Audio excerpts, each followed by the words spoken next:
donc un lymphome de la zone marginale. Dans les lymphomes, c'était plutôt un gentil lymphome. Un lymphome B à grande cellule. Lymphome d'Hodgkin, stade 2. Lymphome non hodgkinien qui est décelé à un stade très avancé, stade 4. Et un lymphome B, cellule B, folliculaire. Non hodgkinien, un lymphome folliculaire, stade 1-2.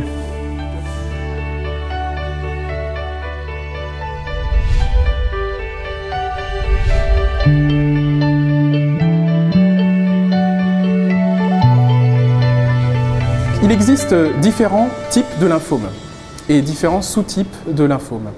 Pour faire simple, on peut dire qu'on a les lymphomes hodgkiniens d'un côté et les lymphomes non hodgkiniens. Les lymphomes hodgkiniens, qu'on appelle aussi la maladie de Hodgkin, sont des lymphomes qui touchent plus fréquemment les sujets jeunes et qui sont plutôt assez simples à traiter avec de la chimiothérapie. Et dans un grand nombre de cas, on peut avoir des rémissions très prolongées, voire des guérisons.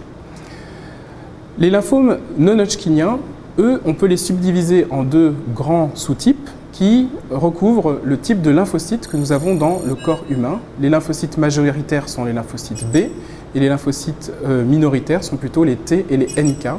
Et ces lymphocytes peuvent donner lieu à des lymphomes.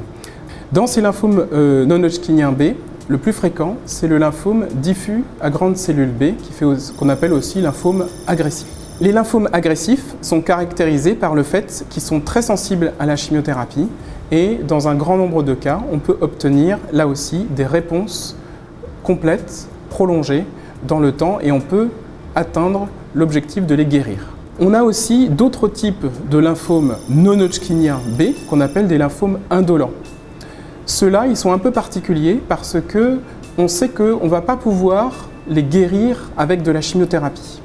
Donc ce sont des lymphocytes qui vont évoluer de façon très lente au cours du temps, au point même qu'on n'a, pour un certain nombre de patients, pas besoin de les traiter au stade initiaux de la maladie. En revanche, lorsque ces lymphomes indolents évoluent et que le patient ressent des symptômes ou que les masses ganglionnaires sont trop grosses, il peut être pertinent de leur proposer un traitement qui va permettre de soulager les symptômes. Cependant, dans la plupart des cas, le patient n'est pas guéri pour autant et 2, 3, 4, 5, 7 ans après, on peut avoir une nouvelle évolution du lymphome qui va à nouveau nécessiter un traitement par chimiothérapie pendant un certain nombre d'années. Et puis là encore, on pourra avoir à nouveau besoin d'un traitement. Ce sont des lymphomes qui évoluent par phases successives au cours du temps.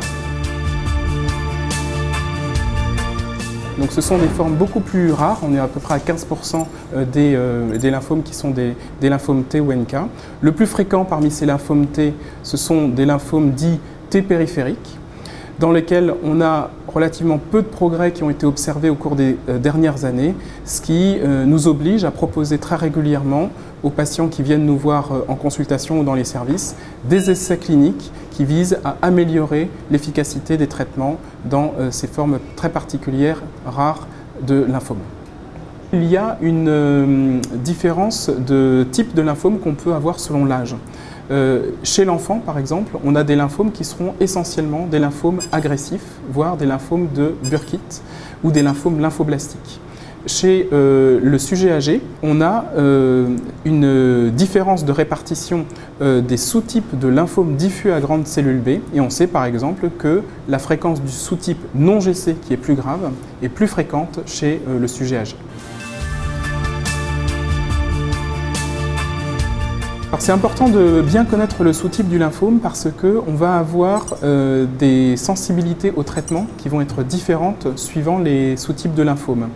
Donc plus on caractérise la maladie du patient avec précision, plus le choix thérapeutique pourra être pertinent.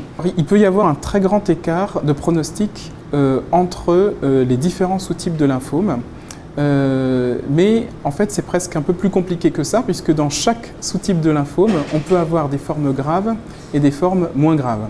Il est très difficile de faire un diagnostic de lymphome de façon clinique. on a toujours besoin d'une biopsie ganglionnaire qui va nous permettre d'affirmer le pronostic et de nous donner le sous-type. Donc c'est relativement confortable, lorsqu'on a une tumeur ou un ganglion, d'attendre le résultat de l'anatomopathologie pour pouvoir dire quel est le type et quel est le sous-type. Cependant, on constate qu'il y a parfois des différences cliniques entre certains sous-types et qui peuvent être retrouvés d'un malade sur l'autre. Quand on regarde l'ensemble des lymphomes, ils ont tous en commun le fait que dans une majorité des cas, on aura une atteinte ganglionnaire. Donc environ 60% des cas, ils auront forcément un ganglion atteint, donc ça peut déjà mettre sur la voie. Dans un certain nombre de cas, on a aussi des symptômes cliniques qui peuvent être alertés, en particulier le fait de se gratter sans aucune explication. Et donc ça, c'est quelque chose qui n'est peut-être pas fréquent, mais qui peut être commun à beaucoup de sous-types de lymphomes. On a aussi le fait d'avoir des sueurs la nuit. Et puis, on a un certain nombre de patients qui sont hospitalisés pour des fièvres d'origine inexpliquée. Et dans le cadre du bilan, on trouve un ganglion, on le biopsie, on arrive au diagnostic de lymphome. Ce n'est pas un diagnostic qu'on peut faire facilement sur le plan clinique.